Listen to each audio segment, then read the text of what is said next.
காதலன் கடலுக்கு மீன் பிடிக்க போனா இறந்துடுவான், அதனால மீன் பிடிக்க போக வேண்டாம், இல்லைனா என்னை மறந்துடுன்னு காதலி சொல்ல, காதலன் தன்னுடைய மீனவர்களுக்காகவும் மீனவ குடும்பத்துக்காகவும் மீன் பிடிக்க காதலி சொல்ல கேட்காம போனதால இவர்களுடைய காதல் பிரிஞ்சுதா இல்ல சேர்ந்துதா அப்படிங்கிறது தான் இந்த படத்தோட கதை. சரி வாங்க கதைக்குள்ள போகலாம். இந்த படத்துல நாக சைதன்யா கதாநாயகனாகவும் சாய் பல்லவி கதாநாயகியாகவும் நடிச்சிருக்கிறாங்க. நாக சைதன்யா கடலுக்கு போய் மீன் பிடிக்கிற தொழில் செய்வாரு. 3 மாசம் மட்டும்தான் தரையில் இருப்பாரு. மீதி 9 மாதம் கடல்ல தான் இருப்பாரு. தன்னோட சொந்த ஊரை விட்டுட்டு குஜராத்துக்கு போய் 22 நண்பர்களோட மீன் பிடிப்பாரு. 3 மாசம் மட்டும்தான் காதலியோட நேரத்தை கழிப்பாரு. இப்படி நாட்கள் போக போக தன்னோட சொந்த ஊர்ல சாய் பல்லவி சொந்தக்கார பொண்ணுடைய அண்ணன் கடலுக்கு மீன் பிடிக்க போனவர் கரைக்கு பணமாக தான் திரும்பி வருவார். இதனால் தன்னுடைய காதலனுக்கு இந்த மாதிரி நடந்துருச்சுன்னா என்ன பண்ணுறது? அதனால் இந்த முறை கடல்லிருந்து திரும்பி வந்த உடனே அவனை இங்கேயே இருக்க வச்சிட வேண்டிதான்னு நினைப்பான். அதே மாதிரி நாக சைதன்யாவும் 9 மாதம் கழித்து சாய் பல்லவியை பார்க்க ஊருக்கு வருவார். நாக சைதன்யா கிட்ட எப்படி அவனுக்கு பிடிச்ச வேலையை விட சொல்லலான்னு சொல்ல முடியாமல் ஏங்கி தவிப்பா. 3 மாதம் கழித்து கடலுக்கு திரும்பி போகிற நாள் அன்னைக்கு நீ கடலுக்கு போக வேண்டான்னு சொல்ல சாய் பல்லவி ஆறுதலுக்காக சரி நான் போக மாட்டேன்னு சொல்லிட்டு அடுத்த நாள் கிளம்பி ரயில்வே ஸ்டேஷனுக்கு நாக சைதன்யா போயிடுவார்.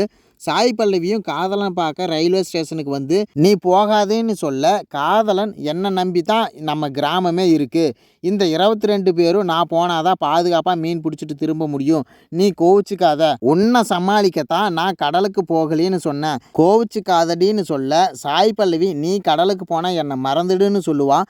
அதே மாதிரி நாக சைதன்யா கடலுக்கு போய் கால் பண்ணுவான். சாய் பல்லவி போனை எடுக்கவே மாட்டான். ஒரு நாள் சாய் பல்லவி வேற பையனை கல்யாணம் பண்ணிக்கலான்னு அவங்க அப்பா கிட்ட சம்மதம் தெரிவிச்சிடுவா. கல்யாண தேதியும் அவங்க அப்பா குறிச்சிருவார். கடலில் பெரிய சூறாவளியால் காதலன் மாட்டிக்கிட்டு தத்தளிப்பான். சூறாவளி காற்று அதிகமாக இருந்ததால் போட்டு பாகிஸ்தான் எல்லைக்குள்ளே போயிடும். அங்கே பாகிஸ்தான் கடலோர காவல் படையால் கைது செய்யப்பட்டு சிறையில் அடைச்சிடுவாங்க. இந்த செய்தி சாய் பல்லவிக்கும் ஊர் மக்களுக்கும் தெரிய வர சாய் பல்லவி காதலனை மீட்க டெல்லி வர போய் குடியரசுத் தலைவரையெல்லாம் சந்தித்து பாகிஸ்தான் சிறையில் இருக்கிற தன்னுடைய காதலனையும் மற்றும் ஊர் கிராம மக்களையும் மீட்டெடுக்க நடவடிக்கை எடுப்பாங்க.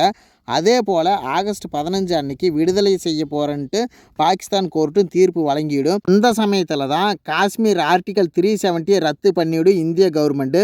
மீண்டும் மீனவர்களை விடுதலை செய்ய ரத்து பண்ணிவிடுவாங்க பாகிஸ்தான் கோர்ட்டு. சாய் பல்லவி மீண்டும் ஜனாதிபதியை போய் சந்தித்து அவங்கள விடுதலை பண்ணி சொல்லி கேட்க அவங்களும் விடுதலை பண்ணுறேன்னு சொல்லிவிடுவாங்க. விடுதலை பண்ணுற நேரத்தில் 22 மீனவர்களில் ஒரு பேர் விட்டு போயிடும். அந்த 21 பேர் தான் விடுதலை செய்வாங்க. இதனால் நாக சைதன்யா ஒரு ஆள் இல்லைனாலும் நான் வீட்டுக்கு போக மாட்டேன் அப்படின்னு அங்கே பார்டர்லேயே உட்காந்துருவார். இதனால் பாகிஸ்தான் ஆர்மியிலிருந்து இந்திய எம்பசிக்கு அழுத்தம் கொடுத்து அந்த ஒரு நபரையும் விடுதலை செஞ்சுடுவாங்க. அடுத்த நாள் கல்யாணத்துக்காக சாய் பல்லவி வெயிட் பண்ண சாய் பல்லவியை கட்டிக்கி இருந்த மாப்பிள்ளை நாக சைதன்யாவுக்கு ஃப்ளைட் டிக்கெட் புக் பண்ணி வர வச்சுடுவார். நாக சைதன்யாவும் சாய் பல்லவியும் சேர்ந்துடுவாங்க. கூட இருக்கிறவங்களுக்கு ஒரு பிரச்சனைனா முதல் ஆளாக போகிறவனும் அந்த பிரச்சனை முடிஞ்சதுக்கப்புறம் வீட்டுக்கு வரும்போது கடைசியாளாக வர்றான் பார்த்தீங்களா, அவன் தான் தண்டேல் அப்படின்னு சொல்லியிருப்பாங்க. இது ஒரு 2019 வருஷத்தில் நடந்த உண்மை கதைங்க. அதை வச்சு தான் இந்த படம் எடுத்திருக்கிறாங்க. படம் ரொம்ப நல்லா இருக்குது. தியேட்டரில் போய் பாருங்கள். நன்றி.